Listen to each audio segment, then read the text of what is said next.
Hello, I wanted to make a video today about the gig economy because as someone who recently, 2 months ago now, lost my job, I find it frustrating to work in this world. And part of the reason is because the money is extremely inconsistent, which in some cases makes sense, but in others, I don't know, it just doesn't feel right. So I have been on DoorDash. I have been on Uber.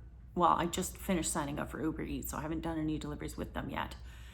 I have done Skip the Dishes, and I have done Instacart, which is Canada's local, grocery delivery thing. So to start, there is no limit when you order for grocery wise, specifically on DoorDash. DoorDash is mostly what I'm going to focus on because that's most of where all my work has been. Here in British Columbia, it's illegal to use your phone while you're driving. You can't have it in your hand. It's okay to use it for navigation, but if you're in control of the vehicle and you're not parked and out of the way, and you, let's say, just reach forward to touch something and a cop sees you, you could get a huge fine, points on your license, all that good stuff. And if it happens again and again and again, there's just so many things that go wrong. It's horrible. It's horrible. But the way that DoorDash does their notifications is by sending you a text message, which is fine, but they only give you 30 seconds to respond. 30 seconds. That's not enough time when you're waiting for a light to change, say there's a police officer right next to you, or when you're on the highway, can't find anywhere safe to pull over where you're not immediately putting yourself in danger, just driving down a street that doesn't have anywhere to pull over, which unfortunately for me is a lot of areas in this town.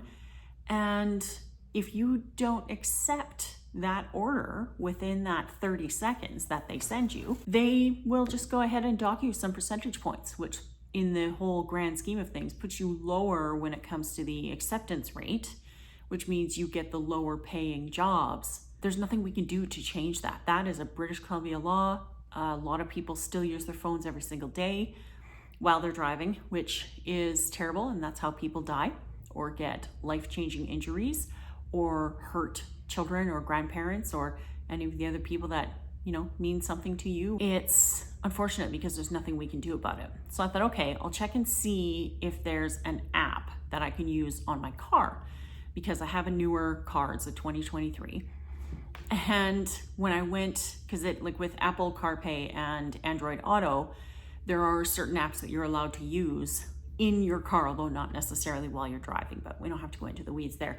The point is, there's some apps like the DoorDash app, and it looks like you should be able to use it on your car. But because this is British Columbia, it was disabled. So I can't use it. It says this version of the DoorDash app is not available in your region, or it's disabled by your I can't remember exactly what it says, but the point is I'm not allowed to use it. So even if I wanted to click accept and then pull over and find out where I'm going and what I'm supposed to be doing, I can't because it won't let me, which means they're forcing me to have my phone in my hand, but it's not safe and I refuse to do it. I'm always going to be the first person to educate people on why they should not be looking at their phones. Driving is a wildly complicated task and we should not have to look. We should not ever spend any time on our phones. Nobody cares if you get to scroll on Facebook while you're driving somewhere. Pull over and scroll, or just put the fucking thing down. The wage that they're paying is not a wage. It is a price per delivery, which is not illegal here, although I wish it was. And I really wish our government would do something like what California did, where they force those companies to pay us a minimum wage. For example, the very first week that I did this DoorDash thing, I worked, it was from April 1st to the 7th, and I was still learning how to use the app. And I was really upset over losing my job and I didn't know what to do. And I was like, do I really want to do this DoorDash thing? And you only have 11 deliveries per month. And then you have to up your insurance, which here is already expensive. I pay $110 a month For a car I barely drive, I haven't been in an accident in decades. I have the automatic emergency braking. I got the tiny little discount for that. It's horrible. It's horrible. It's so expensive. Anyway, so the first week from April 1st to the 7th, I made $66. I dashed for 5 hours and 44 minutes, meaning that's how long I was available on the app. And my active time, so actually driving, picking up things, going to other places, was 2 hours and 40 minutes. That's $11.48 per hour. Minimum wage here is $16.75 currently, about to go up to $17.23, $17.50, something like that, June 1st, which is a month from now. So that's not good enough. April 8th to the 14th, sorry, I'm just reading this on paper. From the 8th to the 14th, I dashed quite a bit longer. And at this point, I was sort of starting to learn how the app really works. So like if you volunteer to dash during the really busy times, then they're more likely to contact you to send you a little message or a notification or whatever to say, hey, you know, your town is really busy right now. Would you like to dash? If you go in there, then they're more likely to, or at least I'm using logic here. I don't 100% know if this is what it is, but this is just how my reasoning works. If you're willing to dash when they say it's busy, they're more likely to contact you to do that. And I do know, just as a side, that there are shifts you can apply for, but on our version of the app, I would have to drive to a completely different town. And in many cases, it's for a half-hour shift. So like the one that's north of me in Campbell River, it was from midnight to 12:30. It takes half an hour to drive there. So not really financially, it doesn't make any sense financially. Anyway, so I was dashing, like logged into the app, ready to take jobs from 11 hours, 28 minutes. And my active time was 3 hours, 46 minutes. That week I made $79.86. which is a total of $6.94 an hour. Following week, April 15th to the 21st, this was a very stressful week for me because I was starting to feel brought down by the fact that I had gone this long without a job. This has never happened to me. I've never had a quote unquote dry spell like this before, ever. I am highly employable and I can't believe this is happening. So I spent a lot of time working on my greeting card business, trying to get the word out there, planning to go to my very first show, which was on the 20th. Spent a lot of time just, you know, I was gonna say, well, farting around with my printer, I guess. It was defying me at every opportunity. It drove me crazy. It was so hard to figure out. I have a much better handle on it now. And by the way, if you are ever going to print something, man, the Apple driver system is absolute crap. You can't uninstall and reinstall it the way you can in Windows.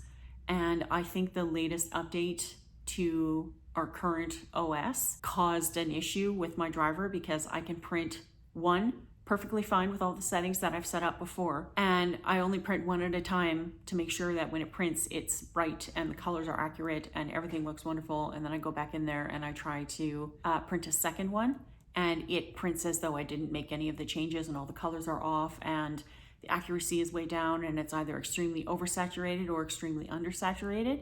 So I have to go through the printer profile, choose a totally different profile, and then without even hitting save and close, I go back in and create the original one with all the setup and all the stuff that I had before, and then it prints fine. Doesn't make sense. So I spent a lot of time, that was a big side rant, sorry. I spent most of that week dealing with this printer and trying to figure out what the hell I was doing wrong, because I was sure there was something that I was overlooking. And now that I've spent way more hours on it, what I just ranted about, I think that's what it was. I don't really know. For that week, I was active, so dashing, for 3 hours and 32 minutes. My actual active time was 52 minutes and I made $9.50. So that was $2.38 for that week. Definitely can't live on that. Anyway, and last week, which was April 22nd to the 28th, I was dashing for a total of 8 hours, 3 minutes. My active time was 3 hours, 45 minutes. And I made $93.26. So that was $11.65 an hour. Again, way below minimum wage. So you might be forgiven for thinking that I should just apply apply somewhere else, get a job at McDonald's. If you want to make minimum wage, they will help you, they will pay you that. I did. I applied to McDonald's. I applied to Dairy Queen. I applied to Domino's in a different town, half an hour from here. I applied to every single administrative assistant that came up, anything I thought I could possibly do. I applied to 3 different grocery stores. I applied to, there was another one, I can't remember. Anyway, I'm probably at about 70 resumes since I got fired in the beginning of March.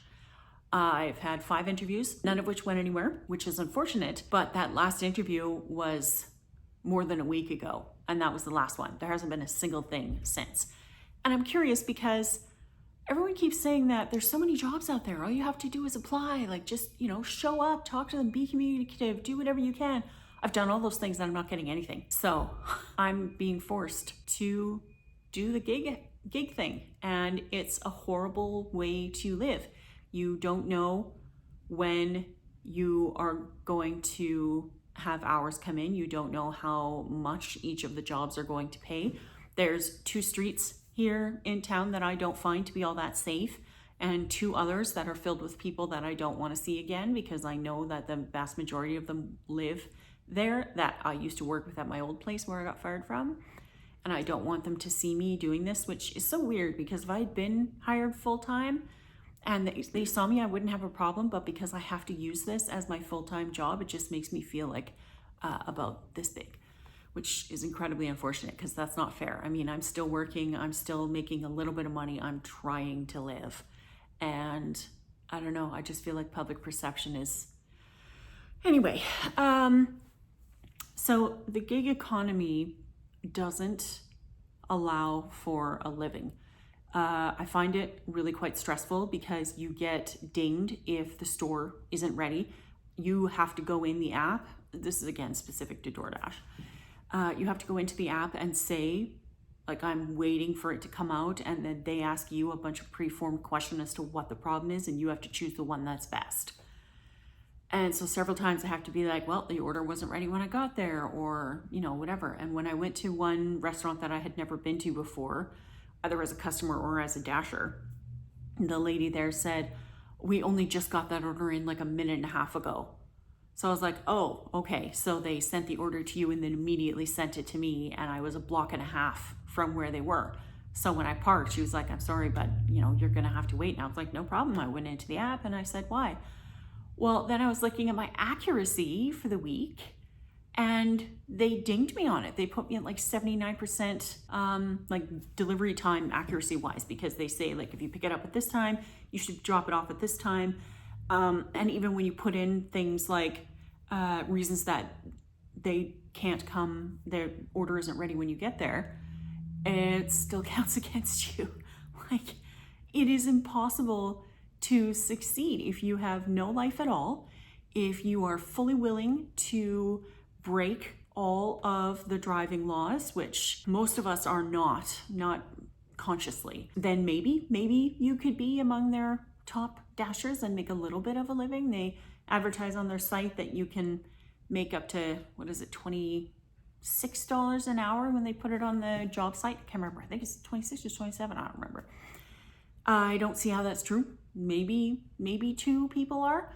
And the only way that we are even like remotely able to justify the cost of the incredible amount of insurance that we need, which also is a perfect storm of terribleness because I know that's not a word, just go with me. I have an EV, fully EV, and our ICBC, or Insurance Corporation of British Columbia, which is our only insurer, has decided to immediately write off a car for something as small as a fender bender if the battery is even remotely damaged, because replacing it costs that much. So when I bought my car, the lady doing the insurance told me, like, you should get a replacement insurance. And I was like, no, that's an insurance scam. I don't need replacement insurance. I'm fine. And then she told me, well, no, because ICBC is doing this thing and they're totaling the cars for every little thing. And I was like, I hardly ever drive, because at this point I was working in a different place and I was walking to and from work. So I was like, no, I don't need it. Well, things changed and now it's too late to get replacement insurance because my car is more than a year old, which is fine. But in order to get proper insurance for delivery, I went in for a quote on Wednesday or Thursday of last week, and I was told $202. So when I'm making $93 in a week, or in this case was 79 plus 66, so like 150, let's say, in a week, that doesn't even cover the cost of insurance. Like, I don't even think, so 93 plus 79, oh, well, I'm using my phone. Anyway, 93.26 plus 238 plus 79.86 plus 66, whatever that, I'll put the number up here. Whatever that comes up to, pretty sure that it's not enough to even cover the cost of that. And I had to do something awful, which I never wanted to do, which was to call up the bank who financed my car and ask for a deferral. And they have deferred to the end of May. And they said, I can do it one more time, and then that's it. I can't do it again. So I'm hoping I get employment of some kind between now and the end of April. Sorry, end of May, because it's the end of April now. But honestly, I'm not sure I'm all that hopeful because nothing has happened. It's been 2 months since I had a real job, and I honestly never thought I would say that. I'm fully trained in IT. I work really hard. I'm really smart. I catch on to everything really quickly. And I still can't get anyone to hire me because, well, there's 2 reasons. Part of it is because they're looking for a degree, which would be completely useless because I would have earned it in 2000. Actually, I graduated in 95, so I would have gotten it in, no, yeah, it'd be 2000. Anyway, it would be completely irrelevant other than base networking because the tech landscape has changed so much that everything I've done or would have learned would be useless. And I would have spent a whole bunch of money on a degree that doesn't make any sense to me. Also, when I was that young, I didn't know that I always knew I had an affinity for computers and that, you know, I could set anybody's VCR or their alarm clock or whatever. Like, there is no clock that's ever beaten me. I can always figure it out. And I just didn't think that I wanted to take that because it's all about algorithms and programming, and that's not ever something I've been interested in. Believe me, because I know I could go on to Course Careers, spend $500 and become a data analyst, which is a job that's up my alley, but because it includes programming, I know I will fail at it. Not because I'm stupid or that I don't understand coding, but because I can't learn something if I'm not interested. And in this case, I am not interested. I've tried to force myself to learn coding so many times, and I just don't care. I don't know if it's because I need somebody next to me explaining to me exactly how everything works, but I just don't get it. I don't care. Like, we did programming in my computer class in grade 11 or 12. I think it was grade 12. We had a teacher who was on an exchange program from New York, and she showed us some amazing pictures. I still remember one specific one that she showed. But anyway, she wanted us to make a pizza menu, like so that people could go through and order pizza from you using the programming language called BASIC. BASIC is very intuitive, makes perfect sense, and it's laborious, but it's fun. And my menu was voted as the best one because it was the most comprehensive. I had the most amount of options. I just sat down and was like, okay, what do I want when I order pizza? What are my options that I want to look at? What are the things that I enjoy? How do I want to make my main landing page look well? I love that stuff. It was interesting. It was fun having a bunch of people and looking at what other people were doing. I was like, oh, I never thought of that. That would be amazing. I can't do that when I'm learning code at home. I can't figure it out. So it's not going to happen. I wish it could because I could make a lot of money right away, but it just isn't. So anyway, all that to say, I just find that it's incredibly unfair that I'm being forced to do this and that the government, basically for all intents and purposes, is not helping the Canadian or the provincial government. And I don't know what to do. I need money. Everybody does. My rent is really low. And to give that up means that it would go up by $600 a month at a minimum, because the average price of living out here is around $1,300, usually closer to $1,500. There's new apartments that just went up on one of our main roads, and their suites are about 375 square feet, and they're starting at $1,800 a month. That's with nothing included. $1,800. So that's doubling what I pay now. Just shy of doubling what I pay now. That's very frustrating. It's also really worrying. And yeah, I hate it. I absolutely hate it. I don't know what to do. I don't know what to suggest to anybody if they're going through the same thing. All I can say is I feel you and I hate it. And I wish there was something I could do. I've been applying to everything. I don't know what else I could do. I've looked at every job site. I have asked other people for their help. I joined up with Work BC. I gave them my resume. They looked it over and they were like, amazing resume, nothing wrong with that. Send us your cover letter. And I was like, well, I have, 20 different cover letters. Which one do you want? So I'm still waiting for a response for that. I went on to I've done every kind of Google search I can possibly think of. I've looked at BC Public Service. I've looked at Federal Public Service. I've looked at cleaning floors. I've looked at everything I can think of that I'm physically capable of doing without hurting my back, and nothing. As much as I know that everyone around me has told me they're not going to let me, be homeless. Let's say I do have to give up this apartment. I'm going to be that much worse off when I do find a job, because then I won't be able to have this apartment back, which means my rent will likely come close to doubling. And so I'd have to make an enormous amount of money just to be able to pay rent, let alone all of my bills and my car payment and all of that. And in fact, really the only reason I'm even trying to do the gig economy is to pay for that car payment. And believe me when I tell you, that is a financial lesson I have learned. I will never do that again. I will never put myself on the hook for a $50,000, $60,000, $70,000 car payment. I did not go above $50,000, but it's just I had a balance from a previous car and they wouldn't give me enough to cover it, so I had to transfer it to the new car. And yeah, so it's been incredibly depressing. It's also been a horrible week because I had to put my cat down on Saturday. So, okay, that's all I got for you. Let me know if you have any suggestions in the comments. I've literally tried everything. Don't forget to hit that like and subscribe, and I hope to talk to you soon. I have another video planned. Just gonna write the script and whatnot today about cybersecurity and your money. Okay, it's been 32 minutes, so I'll see you soon.